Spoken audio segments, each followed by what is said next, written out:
आप में से बहुत से लोगों की फेवरेट आइटम तो जलेबी होगी ही। और आपने कभी हीरो की बारिश गिरने वाला ग्रह देखा है? नहीं? तो शुरू करते हैं आज के रैंडम फैक्ट्स को।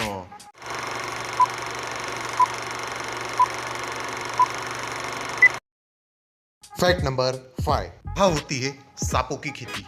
चीन के जिसिकियाओ नामक गांव में करीब 30 लाख से अधिक सांपों को पाला जाता है।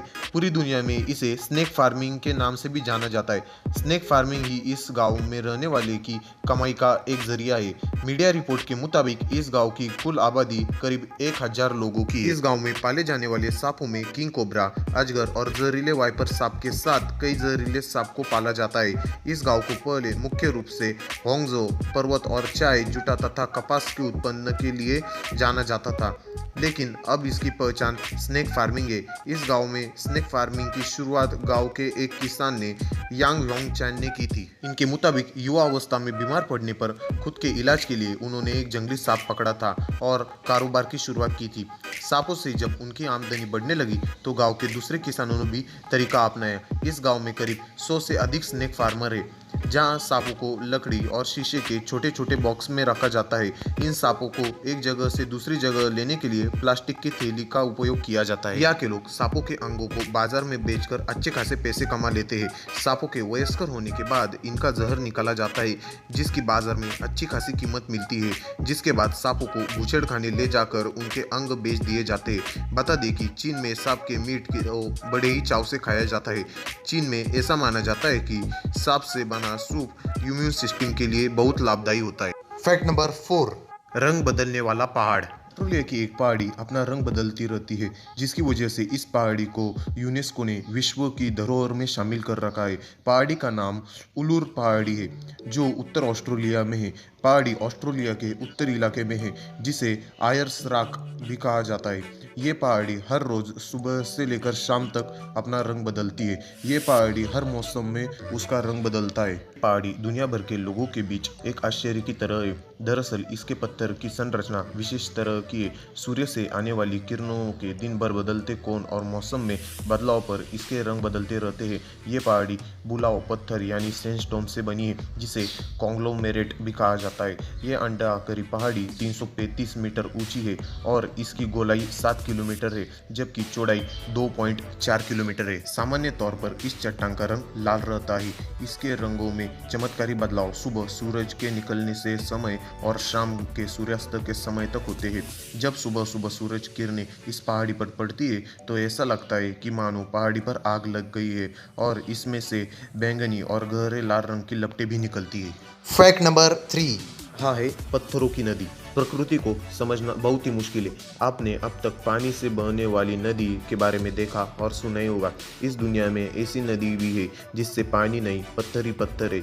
रूस के एक ऐसी नदी है पत्थर की। इस नदी को स्टोन रिवर या स्टोन रन भी कहा जाता है। स्टोन रिवर में असंख्य पत्थर मौजूद है, इसमें पानी की एक भी बूंद नहीं है। वैज्ञानिकों के लिए ये एक पहेली बन चुकी है। यह नदी करीब 6 किलोमीटर लंबी है। इसमें आपको पत्थर और पत्थर ही नजर आएंगे। ये देखने में बिल्कुल किसी छोटी नदी धारा की तरह है।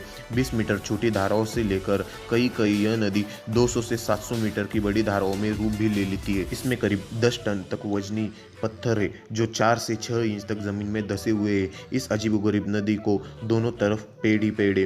देखने में ये नज़ारा बहुत ही खूबसूरत लगता है। इसको देखकर सभी के मन में एक ही सवाल आता है कि आखिरकार इतने सारे पत्थर कहाँ से आए। इस नदी को लेकर लोग कई प्रकार की बातें करते हैं। कुछ लोग इसको कुदरत का करिश्मा बता रहे हैं। चारों तरफ हरे भरे पेड़ ही पेड़ लगे हुए हैं और बीच में ये नदी निकल रही है। वही वैज्ञानिकों का कहना है कि 10,000 साल पहले ऊंची चोटियों से ग्लेशियर टूट गिर होंगे, जिसकी वजह से इस नदी का निर्माण हुआ। Fact number 2। जलेबी का इतिहास। भारत में जलेबी पश्चिम एशिया से आई है। हॉब्सन जॉब्सन के अनुसार जलेबी अरबी शब्द जलेबिया या पार्शियन शब्द जलीबिया से आया है। मध्यकालीन पुस्तक किताब अल तबीक के जलाबिया नामक मिठाई का जिक्र है।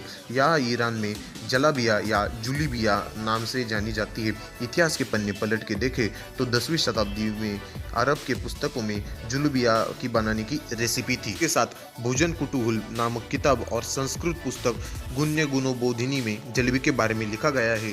हॉब्सन जॉब्सन के अनुसार भारत में जलेबी पर्शियन व्यापारी कलाकार मध्य पूर्व आक्रमणकारी के साथ पहुंची थी।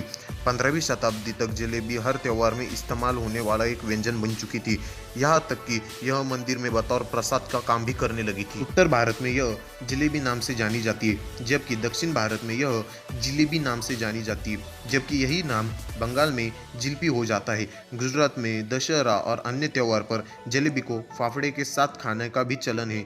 जलेबी की कई किस्म अलग अलग राज्यों में मशहूर है।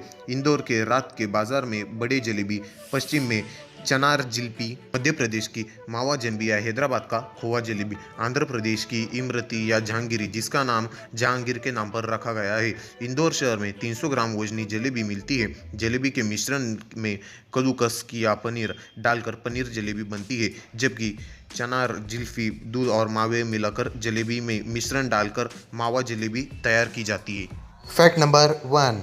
होती है हीरो की बारिश। हर ग्रह की अपनी खास विशेषता जरूर होती है। सौर मंडल के दूसरे छोर पर दो बड़े ग्रह नेपच्यून और यूरेनस मौजूद है, जो गैस से बने हैं। वैज्ञानिकों का कहना है कि इन दोनों ग्रहों के अंदरी हिस्से में वातावरणीय दाब काफ़ी अधिक है, जिसके कारण हाइड्रोजन और कार्बन के बॉन्ड टूट जाते हैं।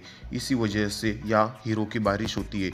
इनकी संरचना तो पृथ्वी से अलग है ही, साथ ही आकार में ये नेपच्यून तो पृथ्वी से 15 गुना बड़ा है। हमारे इन्वायरमेंट में जो एटमॉस्फेयर प्रेशर होता है, उसके जरिए वाटर वेपर्स का कंडेंसेशन होता है, और इसी तरह आसमान से बादल बारिश और ओले की शक्ल लेकर धरती पर गिरते हैं। नेपच्यून और यूरेनस के एटमॉस्फेयर में मीथेन है, और उसे प्रेशराइज करने पर हाइड्रोजन अलग हो जाता है और कार्बन डाई यानी कि हीरे की शक्ल ले लेता है। नेपच्यून और यूरेनस में इन हीरो का आकार काफ़ी बड़ा हो सकता है, जो कि ओले के आकार से लेकर पत्थर के आकार तक हो सकता है। साइंटिस्ट की टीम ने इस प्रयोग के लिए कार्बन और हाइड्रोजन से बने प्लास्टिक पॉलिएस्टर का यूज़ किया। इसके बाद लेज़र की मदद से इस पर उतना दबाव दिया गया जितना आमतौर पर प्लैनेट्स के अंदरूनी हिस्से पर होता है।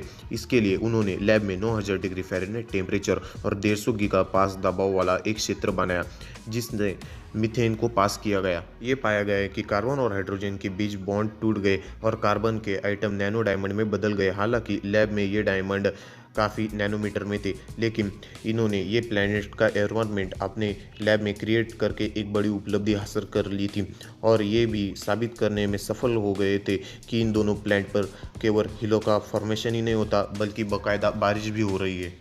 सो भाई लोग, आपको इनमें से कोई भी वीडियो पसंद आया है तो लाइक, शेयर और सब्सक्राइब ज़रूर कीजिएगा। बाय।